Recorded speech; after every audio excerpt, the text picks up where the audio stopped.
Chères Beaucairoises, chers Beaucairois, ça y est, l'année 2022 se termine. Elle restera à Beaucaire une année conviviale, celle du retour de toutes nos festivités qui nous avaient tant manqué.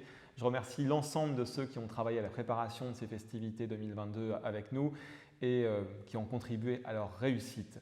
Sachez qu'on prépare déjà 2023 et il y aura quelques surprises.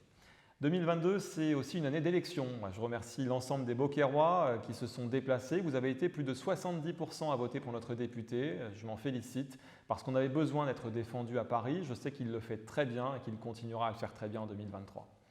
2022 a été aussi une année de travaux. L'école Garrigue-Plane d'abord, on a fini la tranche 2, on a livré le restaurant scolaire pour la rentrée. Là, on s'attaque aux vieux bâtiments qu'on réhabilite et le but, c'est pour la rentrée prochaine de passer d'une capacité de 200 élèves à 375 élèves, ce qui est nécessaire pour ce quartier qui se développe. L'année 2022, ça a été aussi le début des travaux de la base nautique. Vous savez qu'on a été retenu pour être base arrière des Jeux Olympiques Paris 2024 en aviron et canoë-kayak. On a aussi un très haut niveau en aviron ici à Beaucaire. Et le but, c'est de doubler les capacités de cette base nautique. Ce sera chose faite à l'été 2023, date à laquelle vont se terminer ces travaux. 2022, ça a été aussi le début des travaux de la gare à la halte SNCF. Vous savez que c'est un dossier qui me tient à cœur. C'est important pour une ville d'avoir une gare où les trains s'arrêtent et une gare digne de ce nom. Ce sera chose faite en 2023. Les travaux ont commencé en cette fin d'année 2022. Nous aurons aussi les travaux du quartier Sud-Canal en 2023. Après un an de fouilles archéologiques, ça y est, on va pouvoir démarrer. C'est important pour l'attractivité de la ville d'avoir un quartier d'habitat neuf en centre-ville.